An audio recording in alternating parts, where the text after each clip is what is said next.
Hello everyone, Kirk here with the BMW Motorrad Club of Northern Illinois. Today's video, I wanted to show you guys a closer look at my first aid kit.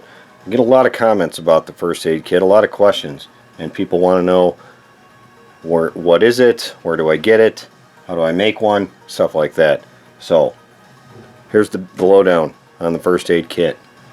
This is a Pelican box. It is a Pelican 1020, okay, 1020. So if you look that up on whether it's on Pelican or on Amazon or anywhere else that they sell this kind of thing, that's where you're going to find that. It is a fully waterproof box, and I have to say this one is truly waterproof. I think that this bike could be submerged and everything in here would still remain dry. You can see it fits my license plate very nicely. I wanted, when I was selecting this box, they do make ones that are bigger, and you know, any ones that would come out to here, yeah, it would work, but it's a little bit overkill. I don't need anything quite that dramatic for my first aid kit.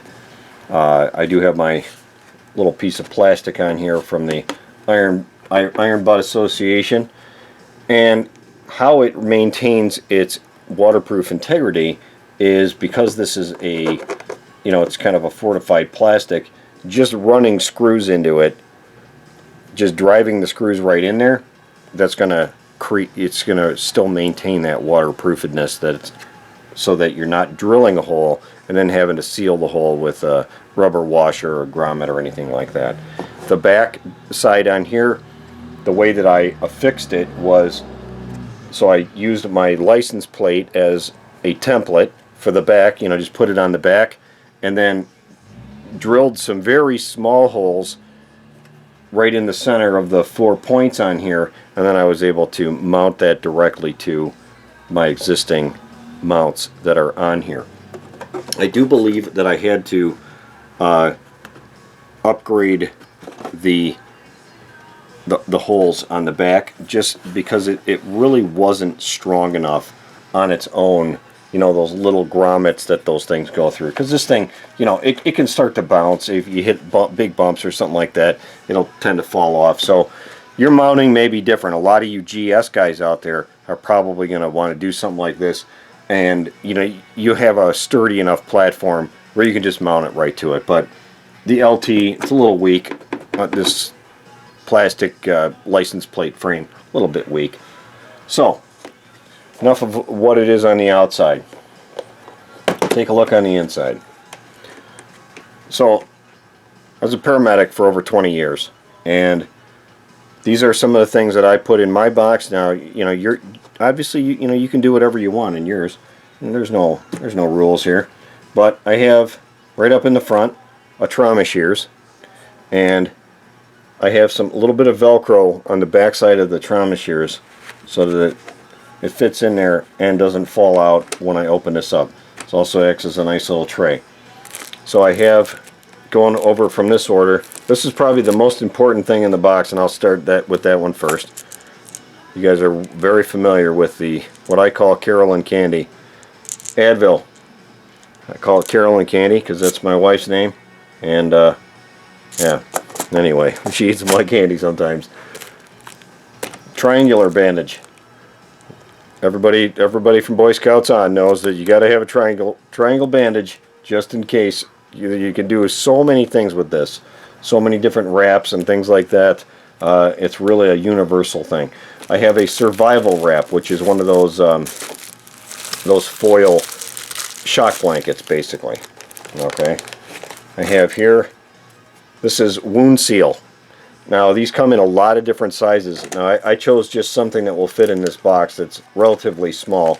These are just some small packets, and I can certainly use more than one if necessary on somebody, or if myself, if I need it, you know, to stop bleeding from happening, or at least help slow it down a little bit if I'm bleeding. I do have a pocket mask in here. That's what this little wad of plastic is. I sure in hell don't want to be giving CPR to anybody, but if I do, I got something to protect myself with. This is another This is another wound seal kit, but this one's for nosebleeds. But I got this one, of course, if somebody's got a nosebleed, but really more because it has an applicator in it, and if you get a cut, you can just really just put it right in there and not dump a whole package. You could just use a little applicator and stick it in there. I'll just set that down right there. So I have a box of Band-Aids, a 4-inch offset bandage compress, which is pretty universal. I have a cold pack. I used to have a heat pack, but it started leaking, and I was like, nah, I don't need a heat pack. Waterproof tape. That's definitely something you want to have. Some medical gloves. 4x6 yard of gauze bandage. And this used to be butterfly closures, but it's not anymore. I actually reused the box. Now I don't really need to carry butterfly enclosures on the bike. So, but what I have in here is just a little variety of different things that might be needed. So I have some iodine wipes, some very old Allegra pills, which are for allergies. If somebody's suffering from that, I generally don't suffer from allergies, but somebody else might. These I hope I never have to use on somebody. These are ammonia inhalants. When we were on the paramedic thing, we'd like to break them and throw them at people because they stunk so bad, and they definitely wake you up. Boy, you got to be really near death and for them to not wake you up. Just some more antiseptic pads and a little sting swab for like bee stings, things like that. So that is a look inside of my kit. Now I used to carry a little bit more stuff. I used to carry some wash, eye wash, stuff like that. But I also carry water usually on the bike, and so I thought that's a little redundant. There's no reason to do that. And also, if I leave the bike out and it's cold out, it might freeze, and then it'll start leaking, creating havoc. So I hope you have enjoyed this video. If you'd like to see some more videos like this, or some more ideas, check out some of our other videos. Also, please check out my Patreon link. That's a way in which you can help sponsor some of these videos. So, hope that answers your questions. Again, it's the 1020.